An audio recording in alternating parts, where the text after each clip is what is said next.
When you talk about like the spiritual journey I'd say you've been on, I don't think people expect it from you, but I think it's one of those things that you've constantly explored for the last 3 years. You're going to these like spiritual retreats and trying out new methods and different things, and some of them are hits, some of them are misses, but like you're more than open to try these things out. Was it cold water that opened you up to that, do you think, or was it something else? So Neil Rooney,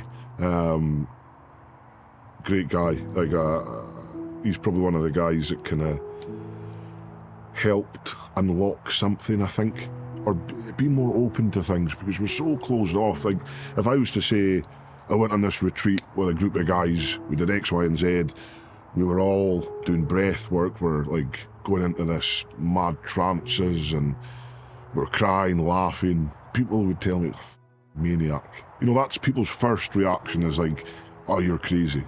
But if you're living a life that is just so numb and so monotonous, every day is the same, you feel the same, you wake up the same time, and that's fine for some people. Don't get me wrong, that is fine for some people, but if people are saying they're depressed by that life and you're not willing to try anything else, like, you're a maniac. It's not me that's a maniac for trying, like cold water, different plant medicines, sharing groups, breath work, light, sound baths, chanting mantras, you know, meditation, yoga. Not that I do yoga, but there's all different things out there, you know. It's like every Thursday now, you know, I go with Cushy's dad and another couple of guys, and we sit there, we chant mantras together, we do some breath work together, we chant Om for 10 minutes straight. That's all we're doing is Om, 10 minutes straight. After it, my whole body is like, you know, live, man. It's like, oh, what the f is that? The bridging of the gap between the masculine world and the spiritual world, I feel is happening very frequently at the moment. People like Luke are, for me, heroes in this space, because there are too many people who look down upon spirituality who could benefit from it massively. Seeing Luke's journey over the last 3 years into spirituality, and he is now diving deeper and deeper into it, is a huge inspiration to me, and it's something that I try and open up all the time, and I try and get into that space as well. So yeah, we need more people to be open to the idea. And if somebody like Luke, one of the strongest men on planet Earth, is diving into spirituality, why wouldn't you just give it a go? Today's video was made possible at Mulliganbrothers.com, where you can get the Memento Mori poster, an interactive poster to remind you that you are going to die. If you want to be reminded that you're going to die, use code STOIC at checkout for 10% off, where all the profits go back into creating this content. But before that, let's dive back into Luke's journey. And it's just by like saying one word, like I don't know. I don't know what it is. I don't know if it's like someone up there or someone down there or someone there. I don't need to know what it is, because I can feel it. I can feel that energy. And as a person, you want to feel stuff.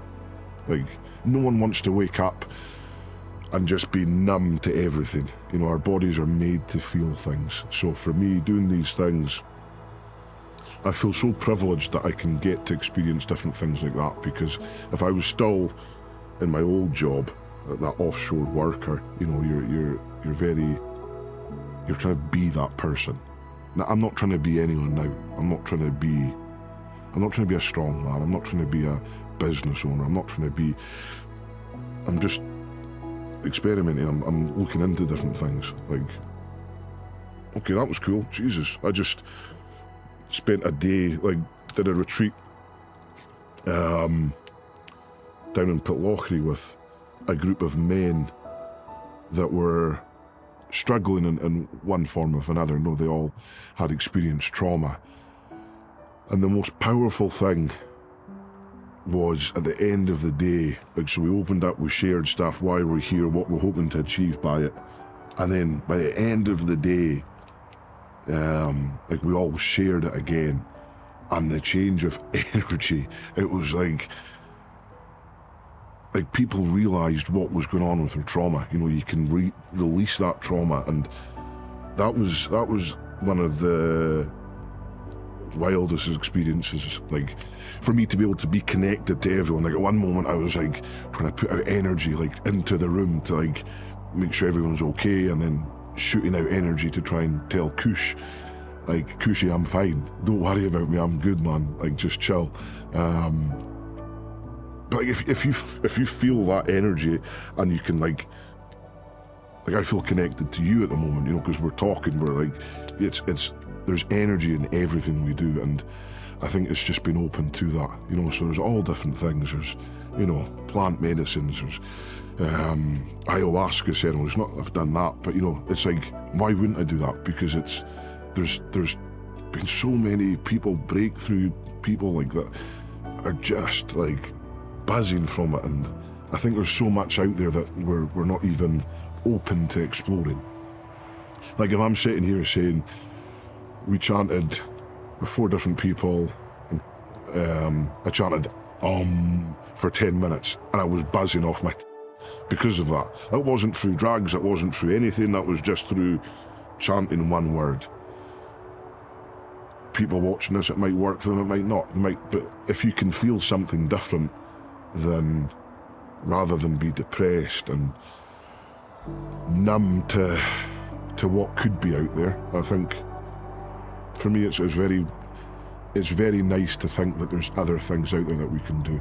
And for me, like last night, it was amazing last night. You went for a swim with Neve, Kush, myself, we went in, and you're just laughing, like uncontrollable laughing. Like, I'm like, this is insane. Like, why am I laughing so much? You've got like mad dark clouds, it's raining, it's windy, the spray from the waves, Neve's getting pummeled by the waves, Kush is getting pummeled, I'm just buzzing. I'm like, wow, this is like, those type of moments are so simple, but yet so happy. It can make you so happy, it can make your day so much better, but yet oh, you're a maniac for going for a swim.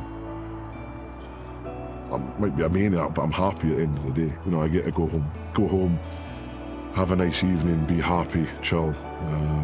And yeah, so I don't know if it's spiritual, I don't know. I'm not some guru of anything, I'm just some guy in Invergordon looking to try and feel a bit more and get a bit more energy out of simple things. Thank you so much for watching the video. For me, there is a gap that has been seemingly hard to fill and bridge between 2 worlds, and it's this masculine, macho world and the spiritual world. It's like they could never be hand in hand. The reality is that all philosophies, from Sikhism to Hinduism to the Shaolin teachings, like all of these teachings talk about needing this strong demon hand and the Buddha heart. And that philosophy is throughout history, throughout religion, throughout spirituality, the bridging of these gaps. And I think it's got lost. It felt that we could only have spirituality if you're some hippie eating kale in some field, but it's not the case. It doesn't need to be like that. And people like Luke, people like Ollie Ollerton, who are going from a military background and having these spiritual journeys and bringing them together.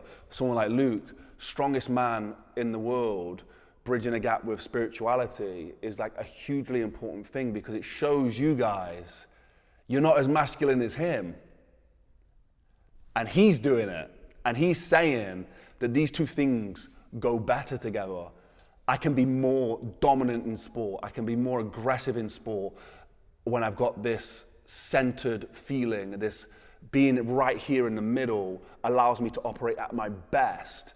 If you're a fighter, this is what allows you to operate at your best. It's not about being erratic and aggressive and animalistic. It's about being able to control that, to be able to direct that where that's supposed to go. For somebody like Ollie, who's been involved in sort of military situations, it's not about going out there and putting people's lives in risk. It's about having this understanding, this compassion for what he is doing and bringing them together. It's so, so important. This balance that we have, if you can find it, and so many people are over here, right over here, and so many other people are right over here, but this is where we should live. and it's very, very important. I'm super passionate about it. I have a interview this week with a spiritual leader at the moment, and I'm very excited to bring some of these teachings to you guys in a different form that you guys have never heard before. But yeah, I want to say a massive thank you to people like Luke. You know, doing that kind of work I think is huge. So if you are over here and you've got that aggression, let's try and get you over here. Start to look into this kind of thing. And if you're over here with the spirituality and, you know, without the aggression or without the demon hand, let's try and get you over here. You might disagree, but please look into it as much as you possibly can. Everything was made possible today at Mulliganbrothers.com, where you can get the Memento Mori poster, an interactive poster that reminds you that you're going to die. As morbid as that sounds, Memento Mori, reminder that you are mortal, is one of the most important quotes that I've ever heard. For me, I wake up in the morning, I see that, and I know that every day is precious. I don't know when I'm going to get to shade in the next box. I might never shade in another week. So let me live this life as if that I know that death is coming for me at some point. It's inevitable. We all die. It's such a powerful tool. Trust me. It's been the biggest, powerful, motivational tool I've used this year. Use code STOIC at checkout for 10% off, where all the profits go back into creating this content. From the t-shirts to the journals to the hoodies, all of it goes back into this. So thank you so much for watching. Have a blessed and productive day, and I'll see you in the next one. Peace.